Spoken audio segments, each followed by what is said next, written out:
নমস্কার বন্ধুরা, রিনার রসুই আপনাদের সবাইকে স্বাগত। আজকে আমি আবার আপনাদের সামনে ফিরে এলাম নতুন একটা রেসিপি নিয়ে। কচু, এটাকে আমরা কচু রান্নাই বলি, আপনারা কি বলেন জানি না। এখানে নিয়েছি এক আঁটি কচু। এই কচুটাকে আমি ভালো করে ধুয়ে নিয়ে গাগুলো ছাড়িয়ে নেব। হাতের মধ্যে খানিকটা সর্ষের তেল মাখিয়ে নিচ্ছি যাতে কচুগুলো কাটতে গিয়ে হাতটা না চুলকায়। কচুগুলোকে ছোট ছোট পিস করে আমি তার গাগুলো ছাড়িয়ে নেব। ভাদ্র মাসে সংক্রান্তিতে আমাদের অরন্ধন, তাই আগের দিন এই কচু, পান্তা ভাত আরও অনেক কিছু রান্না করে থাকি। ফোড়নে কলাইয়ের ডাল আর নারকেল দিয়ে এই কচু রান্না যে কি অপূর্ব লাগে, আপনারা রান্না না করলে বুঝতে পারবেন না। কচুগুলো আমার সব কাটা হয়ে গিয়েছে এবং ভালো করে ধুয়ে নিয়েছি। এবার প্রেসার কুকারে অল্প একটু জল দিয়ে আমি কচুগুলো সেদ্ধ করে নেব। কচুগুলো খুব ভালোভাবে সেদ্ধ করতে হবে যাতে গোটা না থাকে। গোটা থাকলে কচু রান্নাটা ভালো হবে না।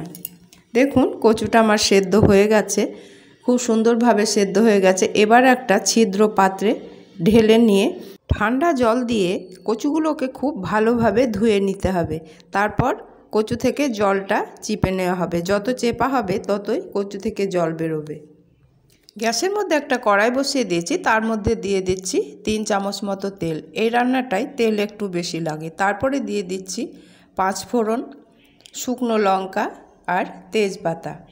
এগুলো নাড়াচাড়া করে আমি এর মধ্যে দিয়ে দেব নারকেল কোড়া। এই কচু ইলিশ মাছের মাথা বা কুচো চিংড়ি দিয়েও খুব ভালো লাগে। নারকেলটা একটু ভাজা ভাজা করে তার মধ্যে আমি দিয়ে দিচ্ছি 1 চামচ হলুদ আর 1 চামচ লবণ। আর এখানে আমি 1 চামচ আখের গুড় দিয়েছি। বেশিরভাগ তরকারিতে আমি আখের গুড়টাই ব্যবহার করি। আমার শাশুড়ি মা সুগারের জন্য আখের গুড় দিতেন, সে অভ্যাসটা আমার থেকে গেছে। আপনারা অবশ্যই এখানে চিনি দিতে পারেন। এবারে আমি দিয়ে দিচ্ছি সেদ্ধ করা কচুগুলো। কচু থেকে অনেক জল বেরোয়, তাই এটাকে নেড়ে নেড়ে শুকনো করে নিতে হবে।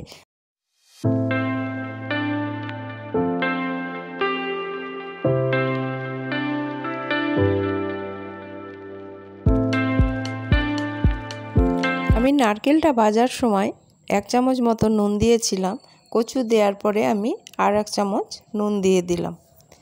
তেল 5 ফোড়নের মধ্যে ভাজা কলাইয়ের ডালটা দিতে মিস করে গিয়েছিলাম, তাই জন্য আমি এটাকে আলাদা করে ভেজে নিচ্ছি।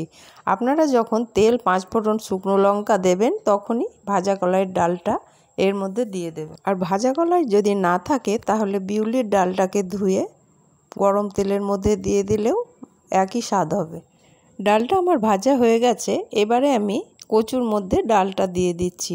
ডালটা দেওয়ার পরে এটাকে ভালোভাবে মিশিয়ে নেব। দেখুন কচুর জল অনেকটাই শুকিয়ে গেছে।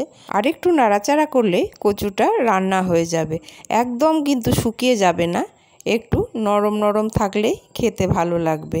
কচু রান্না হয়ে গেল। এবার আমি এর মধ্যে দিয়ে দিচ্ছি গরম মশলা আর 1 চামচ ঘি। রেসিপিটি আপনাদের আশা করি সকলেরই ভালো লাগবে। ভালো লাগলে অন্তত একটা লাইক করবেন।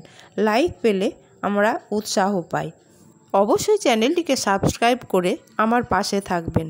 আর পাশে থাকা বেল আইকনটা অন করতে ভুলবেন না, আমি যেসব ভিডিও আপলোড করব তার নোটিফিকেশান সবার আগে পাওয়ার জন্য।